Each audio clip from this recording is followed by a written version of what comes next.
Hi, it's Judith Raymer here with Flickdirect, and today we're talking to set designer for Pixar, Carlos Felipe León. Hi, thank you for joining us today. Of course, thanks for having me.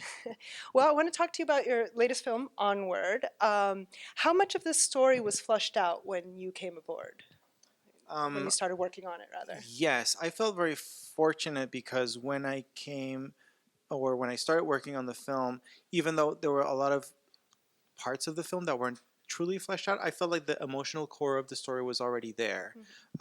It was clear that this was a story about two brothers and the relationship that they wish they would have had with their father.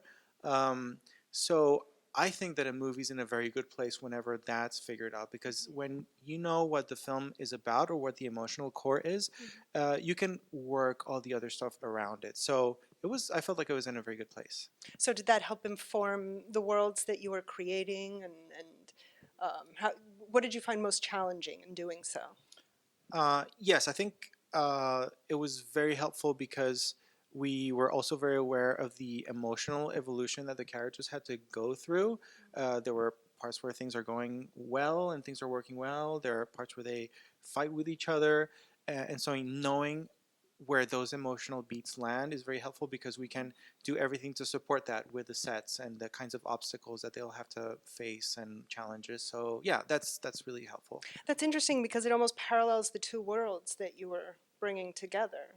Kind of this modern urban setting, but it's also this kind of fantastical elven world. Yeah, absolutely. And that was really one of the biggest challenges for this film, but also what made it really interesting is mixing the classical archetypes of fantasy that we've seen in movies and literature and novels and illustrations.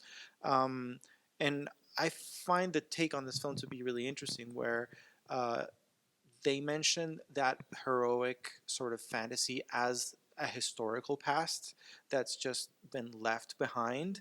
But the characters themselves are still, they have their jobs and they have to drive to work. And so I think that was really interesting. I don't think I'd seen that before.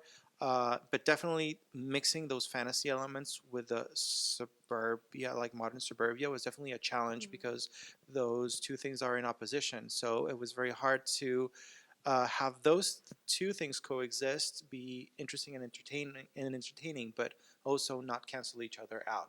Yeah, Right, where you have an officer that could fly, but he's driving a car, let's say, exactly. or Yeah, the manticore who possesses all this knowledge and ability, running a theme restaurant. yeah, and honestly, that was super fun because seeing this Manicor who is a really powerful character, just have to think twice about doing everything because there might be lawsuits coming, or have to think about the investors or whatever the patrons are going to say, or how her restaurant is going to be rated. So that definitely puts the characters in very interesting situations. Mhm. Yeah. And speaking of the Manicore and her themed restaurant, we had the opportunity, we were speaking earlier, and you brought up it took, what, like 2 months to just create that world alone, just the restaurant and all of the detail, the enormous detail that went into it, Yes. just to take it Well, apart. I would say that the design process took about 2 months, but the actual building Hmm. probably took far longer. So there's a design process where we kind of establish what the space should look like, what the different areas in the restaurant should be, and all the details. But then the sets department, which they do an amazing job actually building all of that stuff, takes they need more time after that, and then you have to assign materials and textures and lighting to the place. So yes, overall it's a huge endeavor for specifically for this set because it was a pretty big and complicated set. Right, because you just each team adds another layer Yes, of detail or lighting or what absolutely. have I worked based on storyboards. And just a story that had been written, so that gives me a lot of information to work and draw inspiration from. So I try to plus that work by bringing something to the table and making it better. And every time it goes to another department, things just become better and better.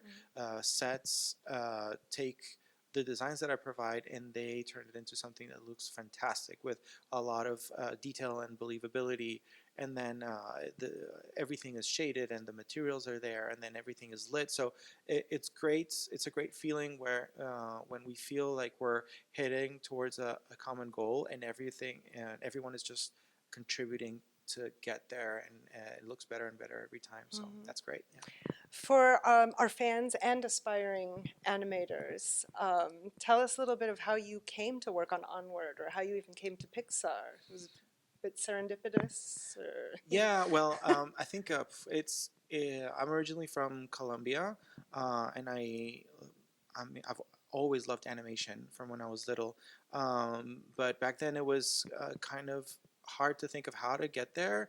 There wasn't any internet back then. Can you believe that?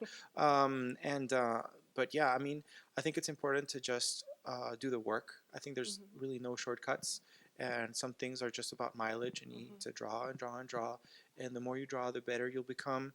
And That paired with just being interested in learning about new things.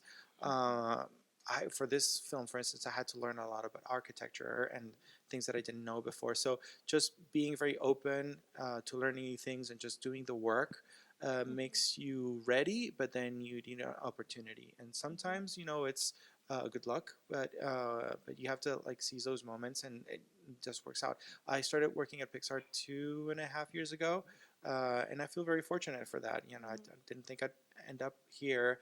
I am very much appreciative of it, and but at the same time, I feel challenged all the time, and I just want to do better and keep making good films, and but enjoy it in the process as well. mhm.